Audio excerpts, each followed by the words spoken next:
making millions of dollars, and the victim's family have not partaken in none of those trusts. Took your clothes, gave it. Took your language, gave it. 100% way to survive jail or prison. Don't go. To build your credit up, why you need credit. Then 12 years goes by and you don't even get a chance to go up for parole.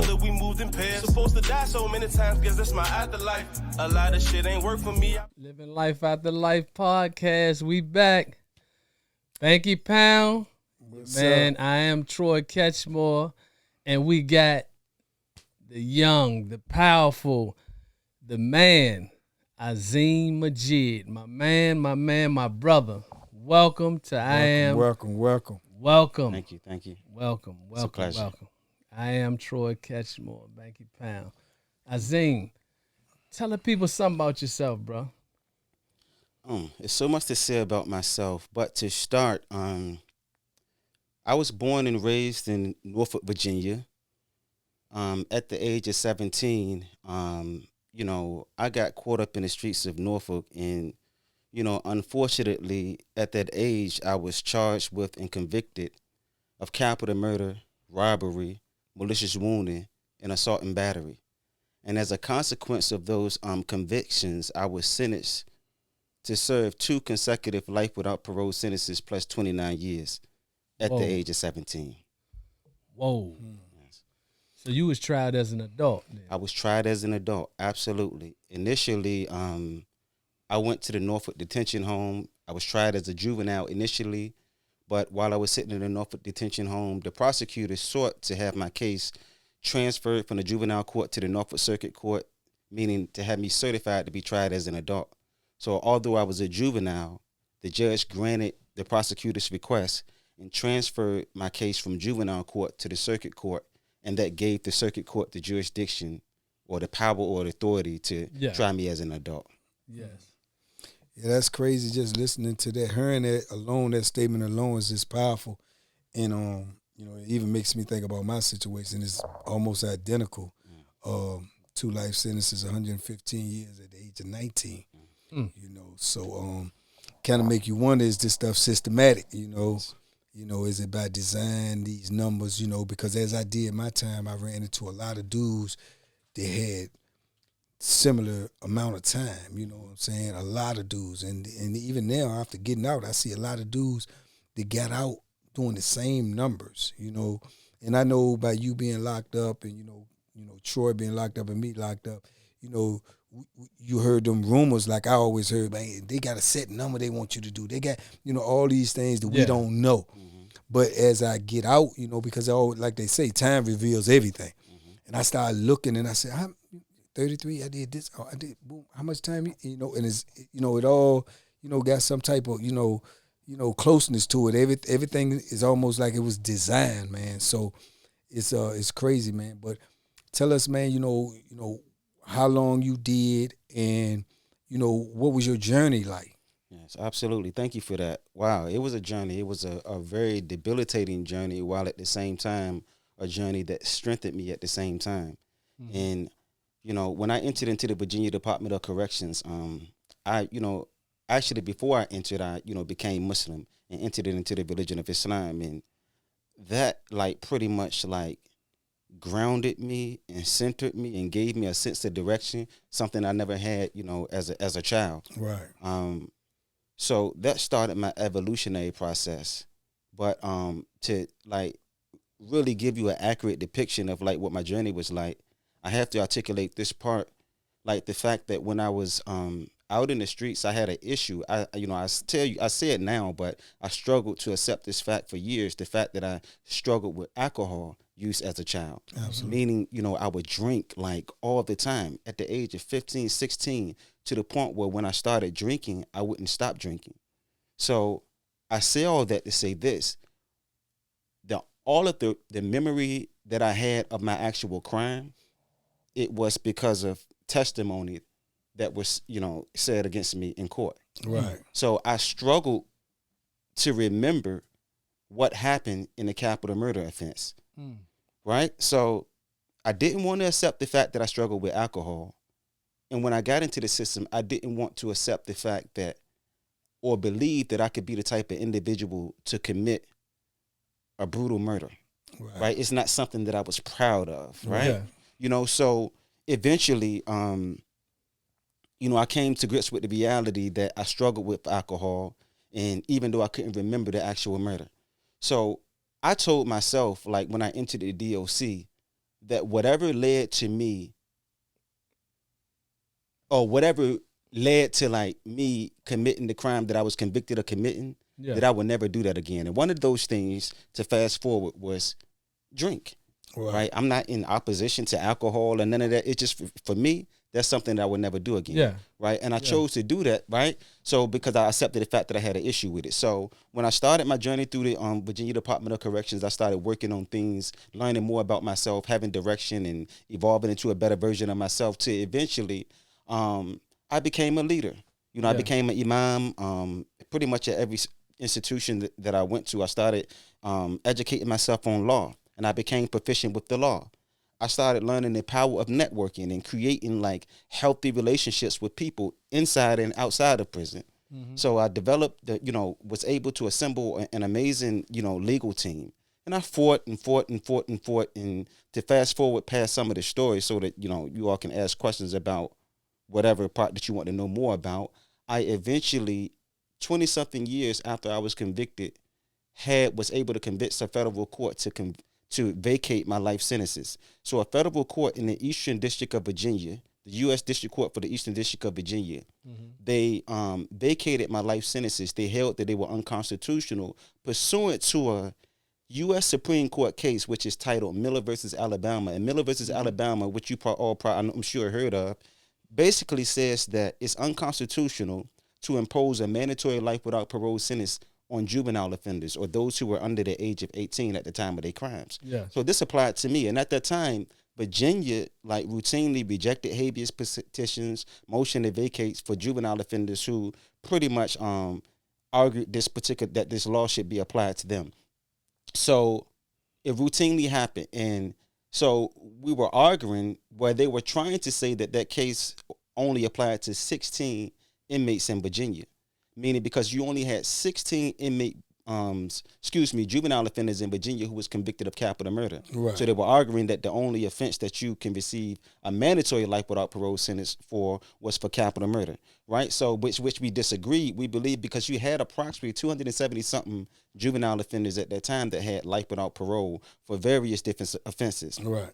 Long story short, the fast forward past that, we convinced the judge to apply Miller versus Alabama to me, and the judge vacated my 2 life sentences, remanded it back to the Norfolk Circuit Court for a new trial. The state appealed it, ended up withdrawing the appeal. I went back in 2017 for resentencing, had a historical resentencing. Like the judge pretty much, she severed the sentencing statute. She gave me a 25-year sentence for capital murder. She gave me a 20-year sentence for robbery. Malicious wounding, ran that concurrent with the 25 years. 10-year sentence for robbery, ran that concurrent with the 25 years. 8 years suspended for robbery, and a 12-month consecutive sentence for assault and battery. So it was the way that it was some controversy regarding the interpretation of my sentencing order. So I went back, to DOC. Now she made that decision because of the rehabilitation that I've made and the things that I was doing while I was incarcerated. Right. So the judge believed that I wasn't permanently incorrigible, which means that when I originally received those life sentences, it pretty much saying that, I'm no good to anyone in prison or outside of prison. Right. Right. So the same thing with you. Absolutely. So this is pretty much what she's saying. So the DOC, they miscalculated my sentence. I'm looking to go home. This was like my moment, and my release date, they set it for fall. First, they didn't give me a release date. So I'm still struggling. I'm in a reentry part at this time, serving as an elder in the cause of the community, which was one of the most pivotal moments in my transformation. Absolutely. Me as well. Absolutely. It's wonderful. Like, allowed me to evolve to a better version of myself on levels that really I didn't even fathom. The blind spots that I had. Where did you attend at? It's Sussex One State Prison. Sussex One, okay. Yes. So Greensville. yes, sir. So eventually, I had to go back to court again to kind of to get the judge to order the DOC to give me my good time. Yeah. Right. And I argued that the DOC didn't give me any good time because they were saying that when I was serving those life sentences, lifers can't receive good time, right? Yeah. So I'm arguing that the only reason that I didn't get good time was because I was serving life without parole, which has subsequently been declared unconstitutional. That's right. So the failure of you all to give me the good time that I would have been serving over the last 20 something years, right?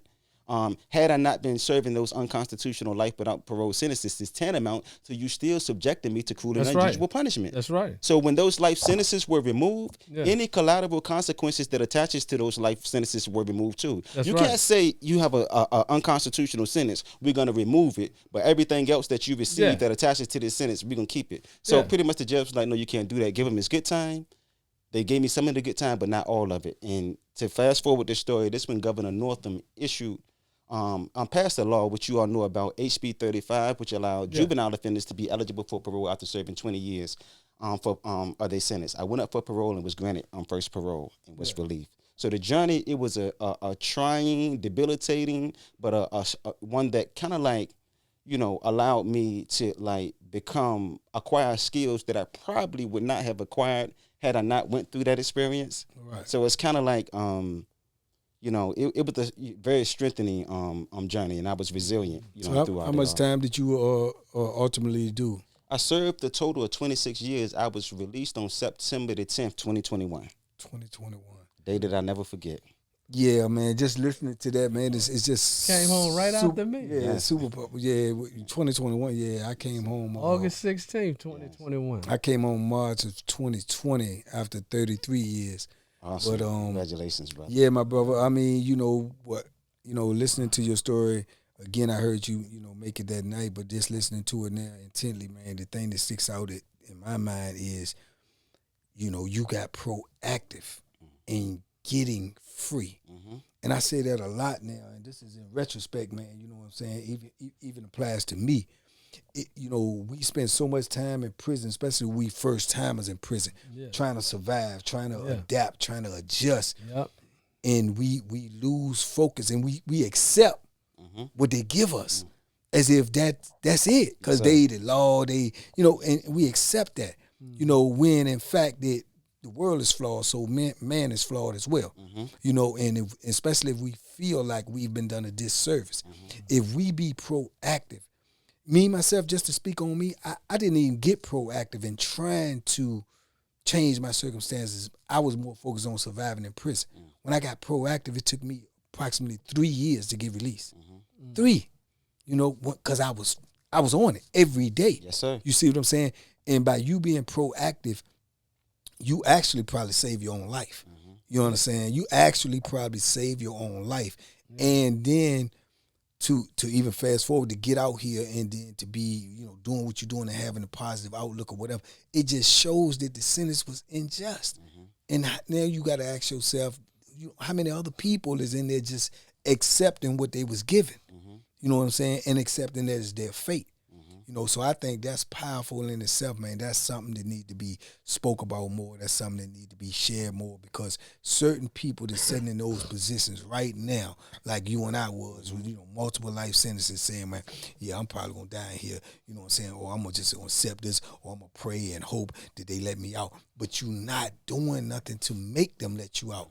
You understand? You, whatever you did, you made them lock you up. Make them release you. Absolutely. You understand? Yes, and sir. you did that, man. So you should be applauded for that, man, because I truly believe the same thing with me. Had I not got proactive, I'd probably still be in there. You know what I'm saying? I probably would have missed that window, because, you know, they was chopping dudes' head off. Every time I went up, you know, boom, boom. I was getting turned down within 30 days.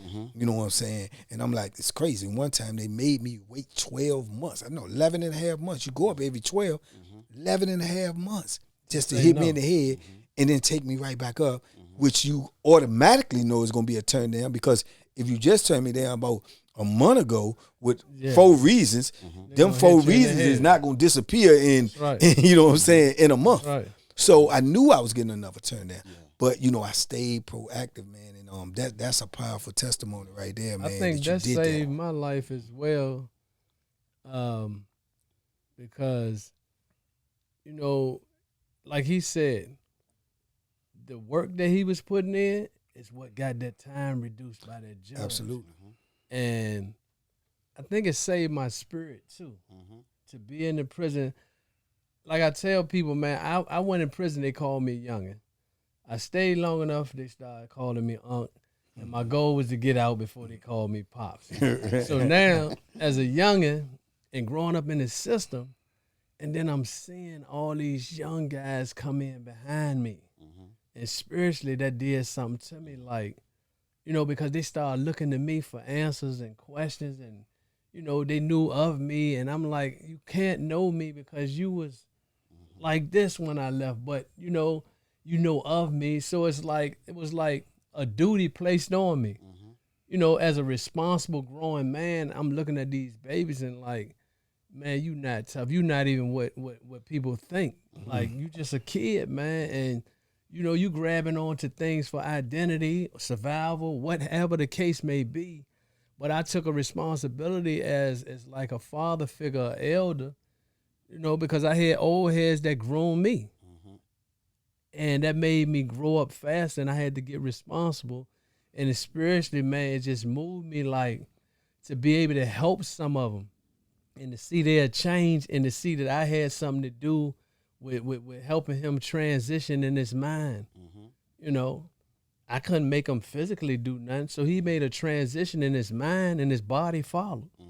You know, so the ability to reach somebody like that, it moved me spiritually, and it's like, it felt so good, like I'm finally, because as a black man going through life a lot, you traveling, you fishing, you know, you feeling, you push this way, you push that way, you know, and you trying to find your place, find out who you are, find out what you gonna do, what you supposed to be doing. So to spiritually feel it and to know this is what I supposed to be doing. You know, and to commit with that 2 feet while we in prison. When I get out here and people be like, man, y'all done in 1 year with these brothers out, but they don't understand. Like, I tell them the most powerful thing in the world is a made up mind. Absolutely. And I made my mind up. Right? Yes, sir. And then the Creator blessed me with the energy to back it up and to keep pushing it. This part is easy. I tell them this is, you know, it's something to you, but it's easy for me because my mind is made up. So I ain't straddling the fence. I done jumped on one side. That's right. You know, and I'm comfortable with the side I jumped on. Absolutely. You know, and I say that to say, you just recently got an award. All of us did. Yes, sir. And at the award ceremony, you said that they pretty much said you was irredeemable. Right? So, and we didn't have a parole date for 20-some years. I tell guys, I didn't have fish back for 20-some years. Right. So it's like, you got to have long-term vision. Now, you an irredeemable man. And you recently got that parole date at the end. And you made first paper like I did at the end. How much you did? 26 years, 8 months straight. Goes exactly what I just See what said I'm when I was saying about the numbers. Yeah. 26 and you didn't have parole. 26 and you didn't have parole. See, these things, man, numbers, you know, they say mathematics don't lie. Yeah. And I can go over several incidents that coincide like that with dudes I've known since I got out. Yeah. So it make you wonder, is this a bigger thing going on? Which I don't wonder. I kind of like know. And then on top of that, what the bigger picture is that I look at in your situation as well, right? Everything you did to be proactive to uncover these facts to get you back in position to come out here, they already knew. Yeah. Yeah. They already knew. It ain't like you created no new law. You created no new rules. You created nothing. And these are people who went to school for years and got degrees and got PhDs, and they do this for a living. Yes. They have the power over people's lives. Yes. You understand me? It's no way that you could go to prison and then uncover some type of new information that they did not already know. Yeah. So they was willing to let you perish in there. Absolutely. Because of your lack of knowledge. Absolutely. You know, that's what they said, to your point. You know, I know you all heard it before. It's an adage that goes, ignorance of the law is not an excuse. And this is true. Yeah. Right? So, but I think that we know that the American criminal justice system is an adversarial system, and it's designed to like only work when you got two opposing sides. And when I believe that in certain circumstances that can be unjust, as opposed, specifically relating to what you all was just saying. Like for instance, like we know that they got it wrong from the beginning. For one, when you say that a person, and especially our age, like that's young is irredeemable, when you got trained mental health specialists who can't even say that because our brains aren't even fully developed, right? Yeah. If they can't, those who are qualified to say that can't say that, how can someone like a judge or a layman, a jury say that? Exactly. So they making these decisions and we know that they're wrong, but they putting us in prison, right? So for one, the fact that you just spoke to being able to reach youth and to give them something to help them help them find those strengths. It made me think about me, and I just addressed this issue when I was speaking to the guys at Green Rock yesterday. When I came into the system, right, I didn't know what my strengths was. I was talking to a guy at Indian Creek. I'm giving a talk, and he said, like, what do you do when you don't know what your strengths are? I don't know what my strengths are. And the same question was posed at Green Rock. What do you do? How do you reach these guys? And the thing is this. Many of us, we used to people giving up on us. Just like, and that process don't stop when we go to court. They gave up on us when they give us these sentences, right? Yeah. We're used to it, right? But a lot of times, if you just stick it through, right? And like, when we put up that resistance, that's a learned behavior, right? Because we don't trust, like easily, right? Life made us that way at a young age. I recall when I entered the Virginia Department of Corrections, it was one individual who told me, like, that he wanted me to give a talk, right? To give a speech. When I tell you the feeling like was overwhelming, like I was so like repulsed, like I would never do that. I was in opposition. Like, what do you mean? He wanted me to go with him, right? Yeah. But right, I've never talked before people before, right? Ever, right? Yeah. So he wanted me to do this, but I was like, no, I'm not gonna do it. He showed me something in myself that I didn't see in myself, right? So he went and he just was at me and at me and at me and at me and kept like, he showed me my strength and helped me cultivate that, right? Yeah. When I had no desire to do it. Yeah. Right. And this is how it is with a lot of us in there. This is the fact, this goes to both of you all's points, right? When it comes to, I'm gonna make two quick points right here. The first one is that it's not gonna work unless you make it work, the system. That's right. And that can be unjust in a lot of ways, right? Right. Because now you taking these young men and women, young boys and girls, and put them in prison, right? And you know that the sentences or convictions that receiving are unjust or unconstitutional, right? Right? And you know that it's wrong, but unless they had the knowledge, and not only the knowledge, the general knowledge, and the specific knowledge on how to argue and litigate, right? Yeah. Then they're gonna sit and rot. Right. And it's something like that just disturbs my soul about that, right? Absolutely. And this is going on right now today. Yeah. It went on with us, but fortunately, we had people around us that was able to show us our strengths. Right. Right? Absolutely. To show us our strengths, right? Yeah. And which it compounds the gravity of the error.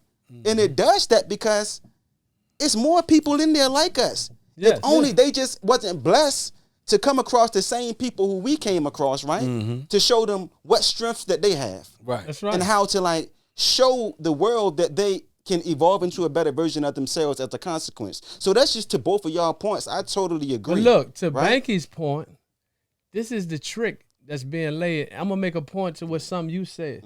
But the trick in the system is, see, once we start to navigate like you and I did and he did, and the Paul Taylors and the princes of the world, then what happens is it's like a wound. Like we outgrew it. It's time to spit us out because they got a young, unlearned group coming in that they need to separate us Great from. point. Right. See, Great because point. now you put the young on the young, who's gonna lead? The blind leading the blind. The man with one eye is king, right? So let's remove this. If you notice how many of us are out here now at the same time, it's like Banky said, that's design. They washed us out because we was too political, too revolutionary, and it was time for a new group to come in. Absolutely. And to sustain this new group, you need ignorance amongst that new group, right? So when you take the ones that they respect and that can groom them away from them, what do they do amongst each other? They banging, they beating each other up, Absolutely. right? And this sustains the the prison industrial complex for a long time, right? Because now the next one is gonna have to go through hell to try to grow and develop to become the new leaders and to set a trend. This was a trend that hit like this.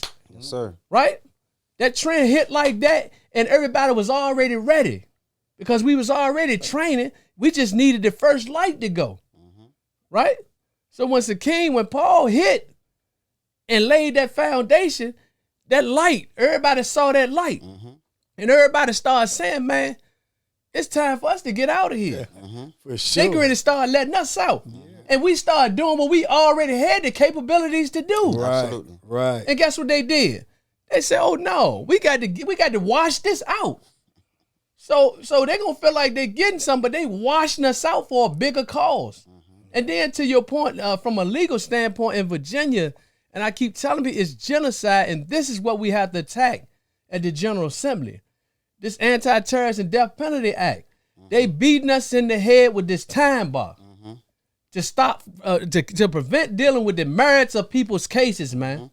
Absolutely. They're attaching us even on the actual innocence writ. They just went and said it's now the preponderance, but you still beating us with the same lock over the head, evidence you or your attorney could have knew about, could have got. You still attaching us to these attorneys that 90-some% of them was ineffective. Yeah. And you still attaching us to his mistakes. So how am I going to ever get heard on the merits of my claim? And you're going to hide behind this time bar. And I'm going to tell you, these young individuals coming into prison now, you know, it take a lawyer 8 years to go to the law school. But you're gonna construe us to 2 years. If you're going to erect the time bar, give us the 8 years you gave them. Absolutely. But even more so to that alone, what he just said, you know, I wanted to touch on that with what you just said, coincide with that just shows how ignorant that is alone. When you say that they say, you know, ignorance to the law is not an excuse. Right. But yet and still you got to go to school for 8 years to know this. Exactly. Absolutely. And you expect me to know what In someone 2 has to years. go through 8. No, but they expect you to know. They saying ignorant. Even if you don't do nothing, they saying ignorance of the law is no not excuse. Exactly. But you expect this man to go 8 years to learn the law. Yeah. And versus a man who never been to law school at all, probably ain't even graduated high school or dropped out in junior. You expect him to know these certain things, and you will hold him at fault because he don't. Exactly. That right there alone, man, is just asinine. Hypocritical, man. That's asinine, man. You know what I'm saying? That would be just like expecting me to know how to, you know, operate on somebody to do surgery, you know, to save this dude's life or save this person's life that's around me, and I've never been to medical school. That's right. And you will hold me for fault for letting him die? That's right. I don't know it. Yeah. You know what I'm That's saying? right. That's just crazy to Yeah. me, man. And I always had a problem with that because, like I say, I feel like a lot of the law in itself is trickery. It's trickery. But but by definition, it's supposed to be justice. So how is justice when you tricking people? You see what I'm saying? How is it justice when you tricking people and you making people spend decades and possibly even go to death penalties and lose their life because of something that they don't know? You know what I'm saying? That's trickery, man. But you holding people, you setting in a position to hold the people accountable to say, you wrong, you right, you can go home, you can stay. You know, you setting in a powerful position, but you're using trickery on the people that you're using this position against. That the whole system, man, is like it's So crazy. that go to my next question with you, because they deemed you irredeemable. So with that being said, with all that we've been through, what are some of the things that you've came out of prison after being irredeemable and accomplished and have partaken in since you've been home? I've accomplished so much and still accomplishing a lot. Initially, I came home. I started interning for this decision intelligence company called Carbon Arc. I started doing that. I started now currently I'm serving as the Virginia ICANN Regional Connector to the Campaign for the Fair Sentencing of Youth. I'm a certified peer recovery specialist, a registered peer recovery specialist with the Virginia Department of Health Professions, the Board of Counselors. I'm also an integrated forensic peer recovery specialist. I have my own company, Azeem Majeed LLC, in which I'm primarily a consulting company, but also I help with, preparing parole and clemency petitions. I help with reentry consultant. I do my public speaking under my company. I've did so many different, blessed with the opportunity to speak on so many different forums. I'll name a few in a second, but also just before I forget, I'm a contractor for the Virginia Department of Corrections, the reentry programs and education department. I'm currently doing that. I spoke in Louisville, Kentucky, at the National Symposium on Juvenile Services. I was a speaker at that event. That was major because it was the national event. I recently spoke at the Richmond, Virginia Bar Association 2022 fall. It was their symposium. I was a speaker at that. A speaker at the Robert E. Shepard's Juvenile Law and Education Convention. I mean, you name it. It's just pretty much I go around sharing my experience. And I haven't even named all of them, but I don't want to take up too much time. It's just that's what I do. Brother, you all did this them all. for someone that's irredeemable. Yes, because absolutely. that's amazing, man. That's amazing. You're irredeemable, though. Yeah. Yes, I know, and this is what I'm doing. I'm sharing my experience. I'm giving back, to society. I've proven also to those who pretty much. Well, let me rephrase my words, because I consciously make this effort that I don't spend my time trying to prove those wrong who disbelieve in me, but I spend my time and energy trying to prove those right who believed in me. That's Absolutely. right. So when I do that, I highlight That's right. right? The inconsistencies or the errors of those who didn't believe. Absolutely. See, because I think that if you do it the opposite way around, you're going to miss the mark. Yeah. Right? Just like you, brothers. Just like right here, allowing me the opportunity to share my experiences to prove that you believe in me. Yeah. So this is where my energy it goes at, right? Yeah. So, but yes, you're right. They deemed me permanently irredeemable and incorrigible, and you got it wrong. And, I think one of the most sad parts of the story is the fact that the court has held that I was suffering from cruel and unusual punishment for 20-something years. And I'm not the only one, right? But you understand what I'm saying? Yeah. So, but do you know what that psychologically does to a person, right? So it's a traumatic experience. But yes, I got so much more to give to society. We're the experts. I'm an expert. I'm in these gatherings. And in the gatherings of many of those who said that I was permanently incorrigible, offering my expertise and showing that I'm beyond my worst mistake. Absolutely. And then I say that a lot, man, and for most people that's out here, it's like rare, man. It's like unicorns that you got people out here that did 20, 25, 30, 35, 40 years, and they out here and they productive and they coherent and they standing upright. My brother, that is right there as a commodity, because you got people out here who've been out here their whole life. Yes. Yeah. You know what I'm saying? There's not none of that. You see what I'm saying? So for a dude to go through what you got to go through, and I know, we know personally. You know what I'm saying? This is why people is so, enamored with what goes on in prison, because it's a life that most would never see or understand. You know what I'm saying? So to go through what you go through and come out here, man, and be as productive as you've been and be as articulate as you are, you know what I'm saying? This is just such a vast difference from when you went in there. You know what I'm saying? And it always amazed me that people seem to think that, in 20, 30, 40 years, that the whole world would change besides people in prison. That's amazing to me, man. Yeah. You know what I'm saying? When I went into prison, the world didn't know who Obama was. No one knew who Venus and Serena was, Kobe, LeBron. Yeah. These people changed the world. So the world can change in all of this time, but no one in prison can change. That's amazing, man. This is when you look at things from certain perspectives, that's all you're gonna see. And when they look at us and they just label us as somebody who did this or somebody who did that, and then a lot of people, there's somebody who was accused of doing this and accused of doing that. You know what I'm saying? And that sticks with you forever. You know, and everything around you is changing, but they'll look at you and say, oh, well, he need to do more time, or you haven't served enough time on your sentence, or the release at this time may diminish the serious nature of the crime, and all this, you know, malarkey. You know what I'm saying? And everybody changes. The whole world changes. Everything. People that's in position now to grant you your freedom was not even in position when you went in prison. That's right. So that changed everything but you. You see what I'm saying? Yeah. But then when you get out here and do what you do, and people need to highlight that, people need to see that, people need to understand that, because there's more you in there, there's more me in there, and there's more him in there. You know what I'm saying? But they're not being afforded that opportunity because of the powers that be. And that is what needs to be changed, my brother. Absolutely. That's what brought about Living Life After Life podcast. Absolutely. Because all of us have done life. You know, even if you didn't do time in prison, as I told Pusha T when we interviewed him, you know, you lived a certain life before. Now you living a life after that life. But all of us did time in prison. And we have people like you on the show because we want to highlight, like, it's just not Banky Pound, Troy Catchmore. Man, listen, I got a list of names I can name. And many of the brothers will be coming on the show, you know, because the show is for us as well, you know.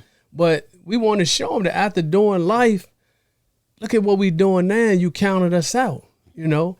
We want to show them that after doing life, I'm sitting on the couch with Pusha T. I'm sitting on the couch with the youngest mayor in Newport News history, et cetera, et cetera. We want to show them that, man, you counted me out, but I'm out here after doing life. I'm out here living life and reaching things that many that's been out here ain't gonna reach. But we was irredeemable. That's right. Yeah. Right? So it's something with that. In the eyes of another human. Is that in the eyes of another human? Exactly, You know what because I'm the saying? Creator ain't never gave up In the on eyes us, of or we would have another been human. fertilized a long time ago. See what I'm saying? But when we hold that belief that God ain't gave us up on us, That's right. you know, so that's why I say I don't pay what they say no mind. Right? Because if we can expose everybody to dirt, then we can level off the playing field. Absolutely. If we can expose everybody to dirt. So I don't, you know, I tell people before when they say, you owe a debt to society. I don't owe society nothing. Right. Society owe me and my people. I don't owe society nothing. Now, if I harm somebody, then I owe a debt to them. Right? And it's up to me as a man to make it right. But I don't owe society nothing. You need to do the history to society. Yeah. And I think one of the most important things, too, that people don't pay attention to, man, when you go to prison, they always throw that word around, rehabilitation, right? By you being in there 26 and him 26 and me, you know, we know and we can testify, man, prison ain't rehabilitating nothing. No, prison you have ain't to do this. rehabilitate Prison yourself. did not do this. You see what DOC I'm did saying? not do this. They You don't have get to that credit. rehabilitate yourself. That's right. So people out here in the world, they not being afforded this information. You know what I'm saying? They're looking at it from the outside, like, oh yeah, he being rehabilitated. You know, in your family, you know, and people that know you and love you and stuff too. You have to come to understand that you don't blame them because of the simple fact that they you know, food like the rest of us, like the masses. They'll think, oh, well, as you learn your lesson, or you know, these are kid statements. Yeah. You know what I'm saying?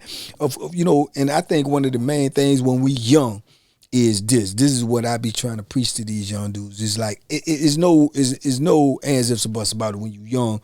By the time you hit a teenager or whatever, even before you hit a teen, you know what's right and what's wrong. You definitely know that. And even when you get a little older, teenager, and you out here, you doing stuff, you know what's right and what's wrong.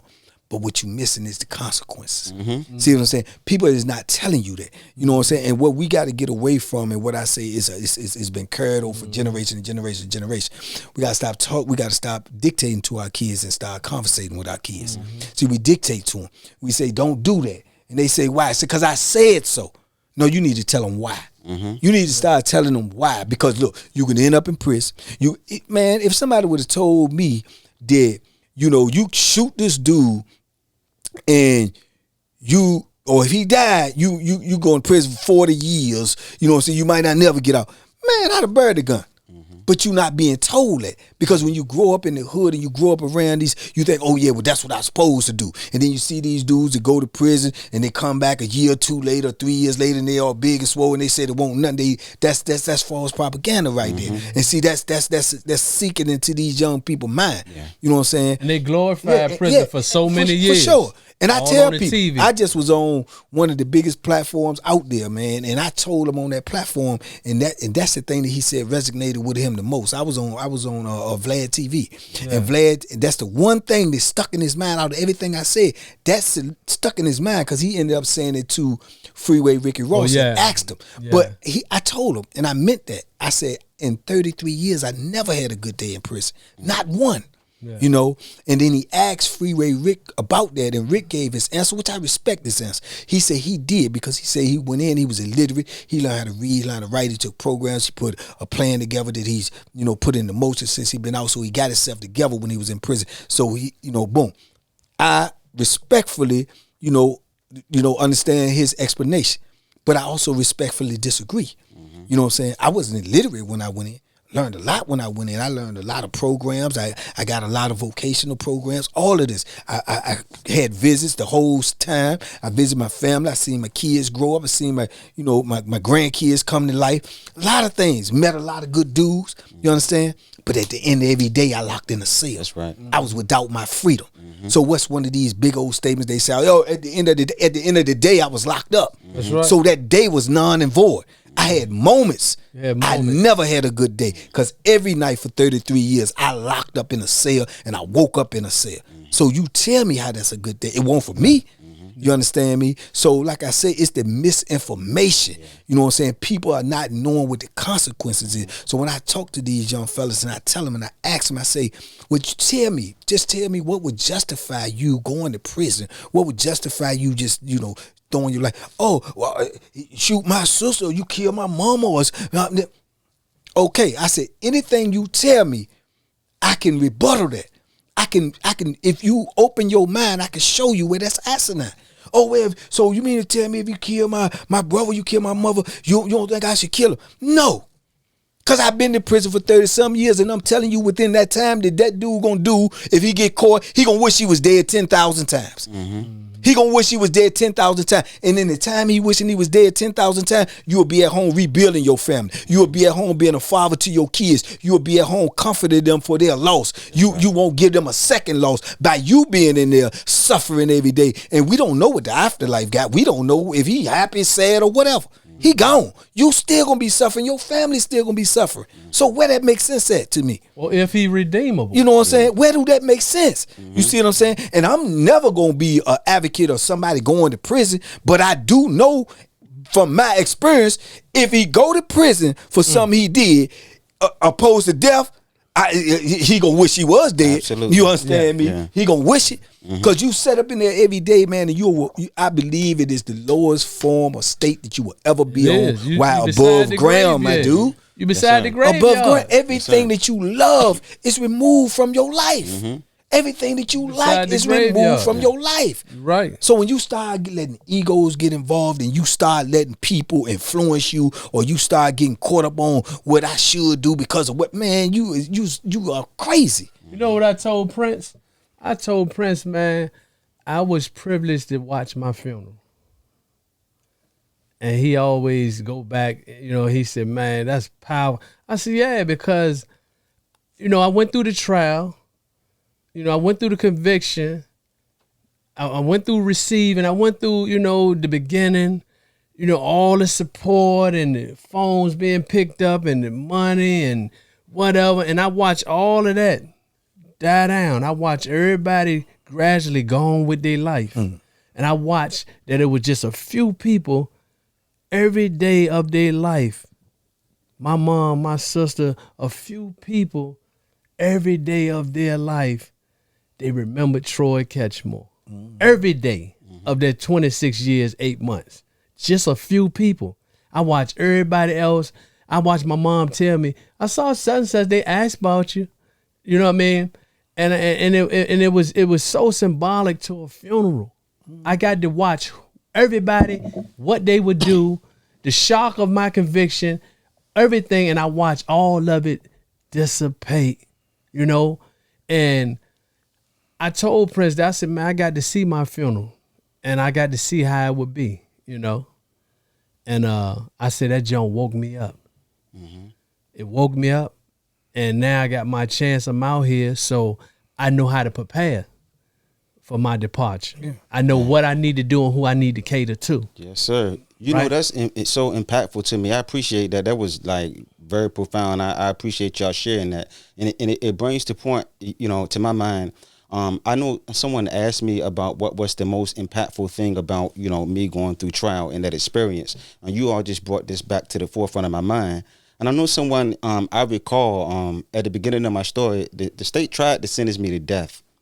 And you had 8 jurors who voted for death. But you know how it is in Virginia. If it's not a unanimous decision, it got to be life. So I received life, double life without parole plus.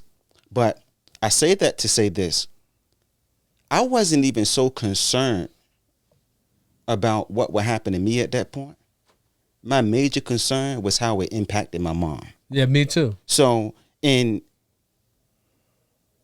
having, like, you know, and I think, you know, back now on it, how no one's concern was how that trial would have impacted my mom. Mm-hmm. And you allowed her, she got up on that stand and she done went through the trial, but now it's a bifurcated trial. Now she's pleading for my life. Mm-hmm. Right? Mm-hmm.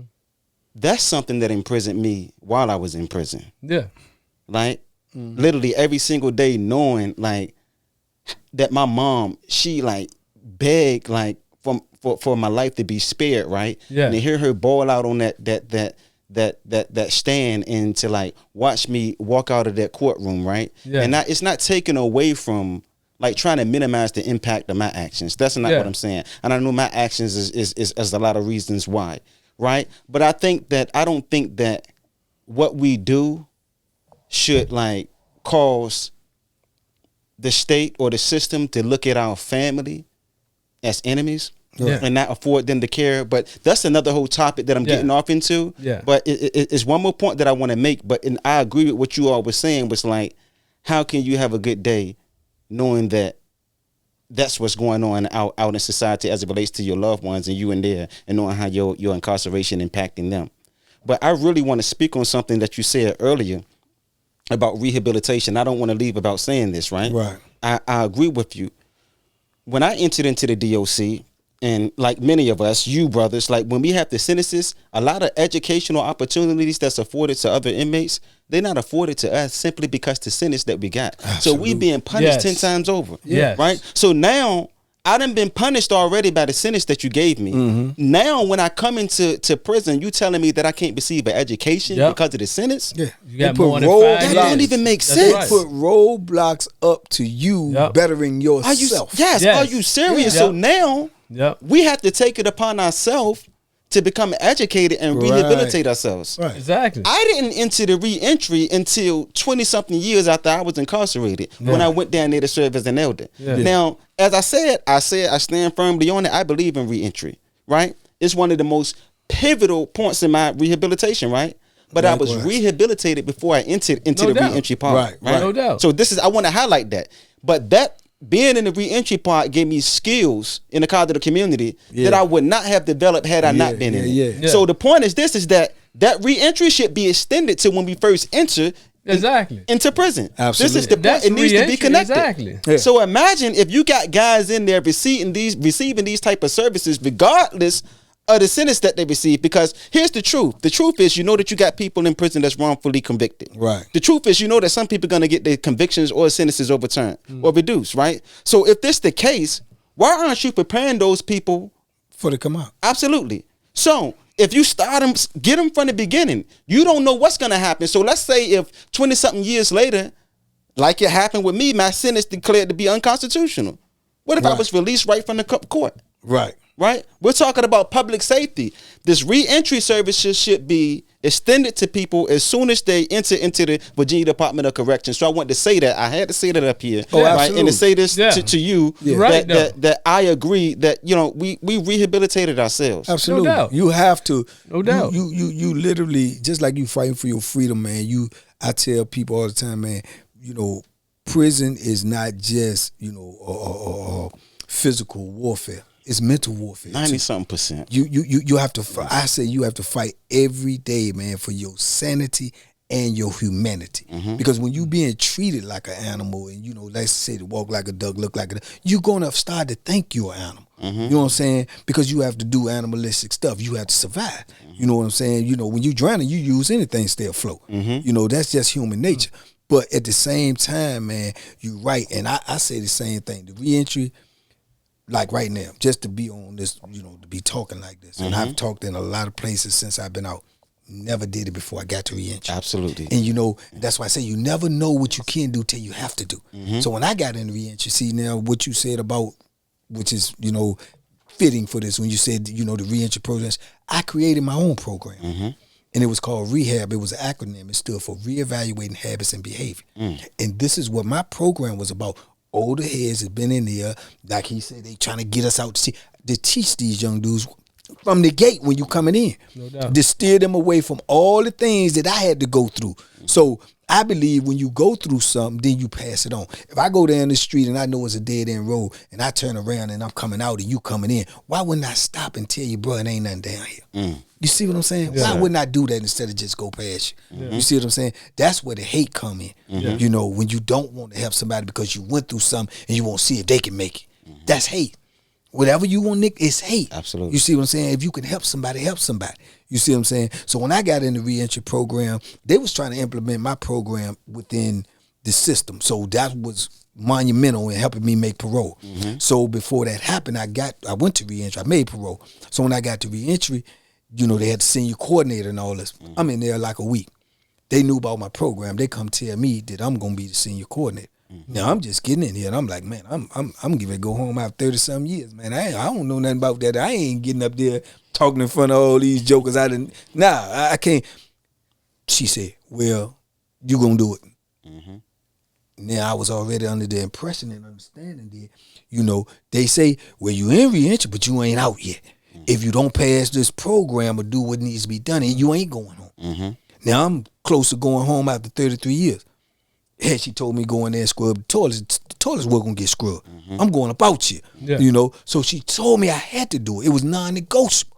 So I did the same thing like when I created the program.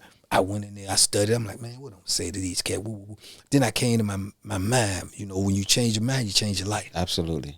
I said, man, I've been here 33 years. Yeah. Everybody in here made parole. That means they done been in here at least 25. They know me anyway, just like talking on the yacht. You know what I'm saying? And I just locked that in my mind. Yes, sir. What you gonna do? We get so caught up in what other people think. What you gonna do? I slip up on a word, you gonna laugh, you gonna giggle. What, they gonna make me die? You know what I'm saying? I'm trying to go home. I got up there, man, maybe the first day, I was a little nervous and apprehensive. I'm looking at every eye like, yeah, say something if you want to. When I'm talking, right? But once I got through that, man, I was in it. You know what I'm saying? So that's what I mean when you say, and then all them programs I took. Re-entry is vital because it changes your mindset. And then you end up being in a cognitive community where you see, hey, man, everybody in here doing something productive. Because they got to. Yeah. So you get in the mode. Just like if you in the cell with dude, he working out all the time. You don't work out, next thing you know, man, let me do me some push-up. Because it rubs off on you. Absolutely. So you place yourself in positions that you want to be in. And that's what you're going to get out of it. Yes, sir. But when you keep putting yourself around these dudes, and I was just telling my grandson the other day, he's 17 years old, man. And I had never even phrased it like that, but it's just something that popped in my head because I be thinking a lot. And I was like, man, me, and this applies to me too. If you living in this day and era, man, and you young or old enough to know that, and you want to be a drug dealer, you want to be a gangster, you want to be a stick-up kid. To me, I can't think of no other way to say it. And I was telling you are losing your mind. Yeah. People have to see an end result. It's something that's blocking the consciousness of us, of our thinking. Because whenever you get involved in something, you see the end result. Yeah. You go to college because you want a career. Everybody in the NBA start practicing and balling from they little. You out on the street, they balling. They want to make it to the NBA. Them dudes play football. They train. They see The end result. the end result. What do you have ever seen in this life where a gangster, the end result was happiness and bliss. Exactly. Where have you? They showed you in the biggest gangster movie in the world when Scarface, he died, man. Sir. So why would you embark on something when you already know what the end result is? It's prison or death. That's right. So I'm trying to figure out what blocks us as young men from seeing that, man. Yeah. And I fought myself too because I was one of them.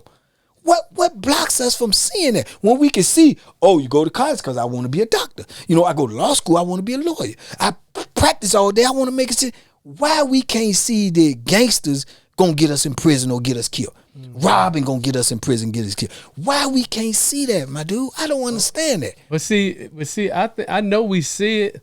It's self-hate. You know what I mean? It's self-hate, and it's like, you know, you hear the statement, I don't care. I don't give a F. You know what I mean?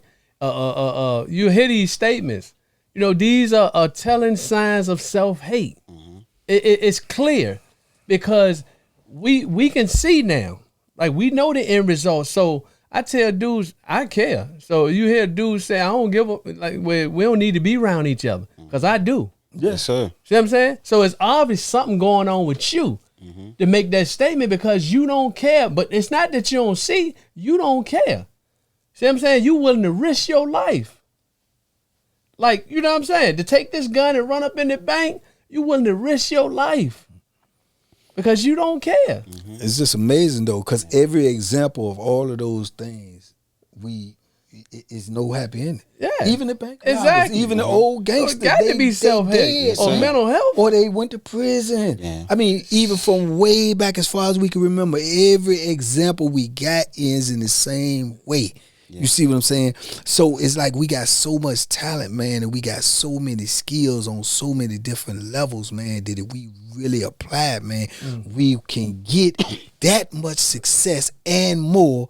And the best part about it is can't nobody take it from you. And we in our own way, bro. Yes, sir. I agree with you. I think, like, part of, you know, a biggest part of the problem, right? And you both spoke to this earlier. Like, when we talking to kids, and you was talking about parenting, it's what we do. We, like, lay down the rules and we say do this and don't do that, and we don't explain the consequences, or we don't like I was explaining to my cousin yesterday. It's like words are like, you know, Everything. like paintbrush, like paint, like we paint something on a canvas, right? So how we articulate it to them in a way that they can connect with and relate to.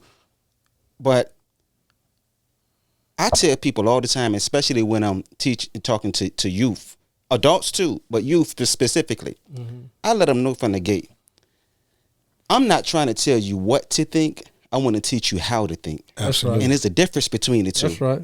So we want to, you know, like you talked earlier about being in the cognitive community, and this stuff needed out in society. I needed that when I was a child. Right. The way that we wired, the way that the environments that we are in, right?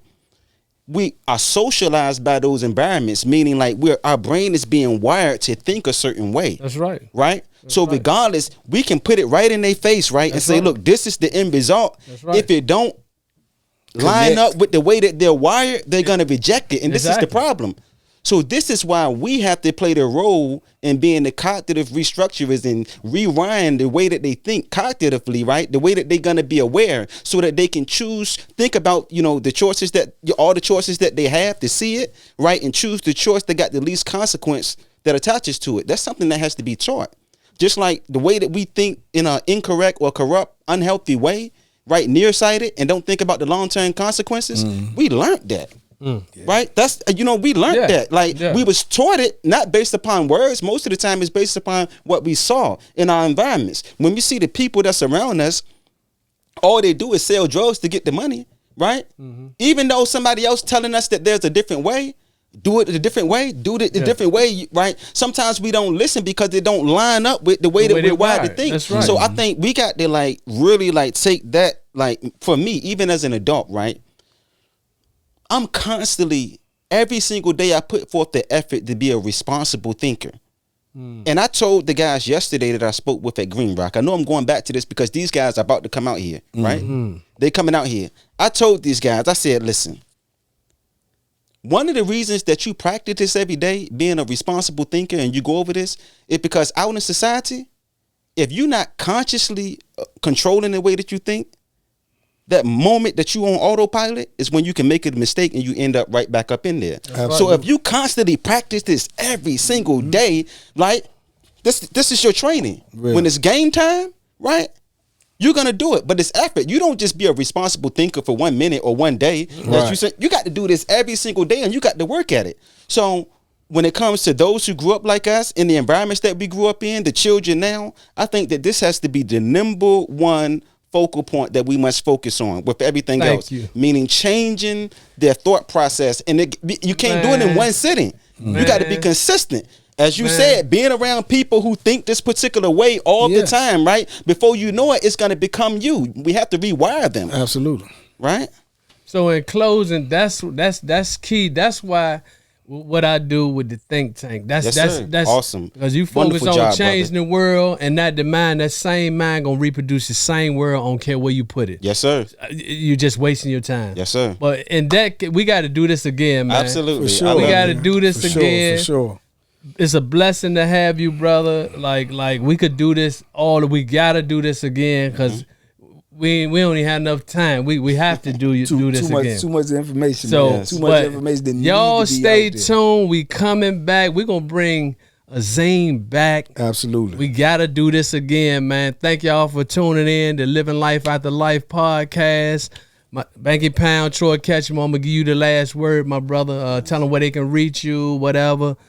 Yes, my email address is majeedizeit@gmail.com, majeedizeit@gmail.com. You can find me on my YouTube channel at Azeem Majeed Inspires, and also I'm on Facebook as Azeem Majeed. Peace and love. I appreciate y'all. Appreciate you, man. It's been an honor and a pleasure, man. And we out here, man. TBP, man. Y'all know what it is. Y'all go check him out, man. And in closing, I say this. This is the same thing that I say on my YouTube all the time, man. And it coincides with what you say. You know, you say responsible thinker. I always tell them you need to be an independent thinker. Yes, sir. Think for yourself. Learn how to think for yourself. Don't let nobody think for you. You know, which falls in line with being a responsible thinker. But I always say in closing, man, be safe, be smart, make good decisions.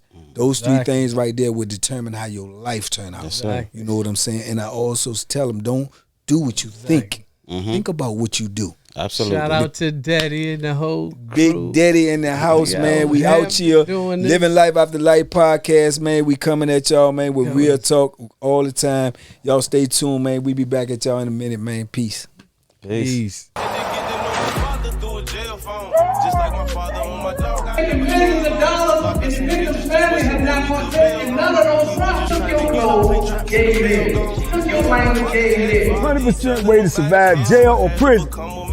Don't go. Build your credit up. Why you need credit? Then 12 years goes by and you don't even get a chance to go up for parole. Supposed to die so many times, guess that's my afterlife. A lot of shit ain't work for me.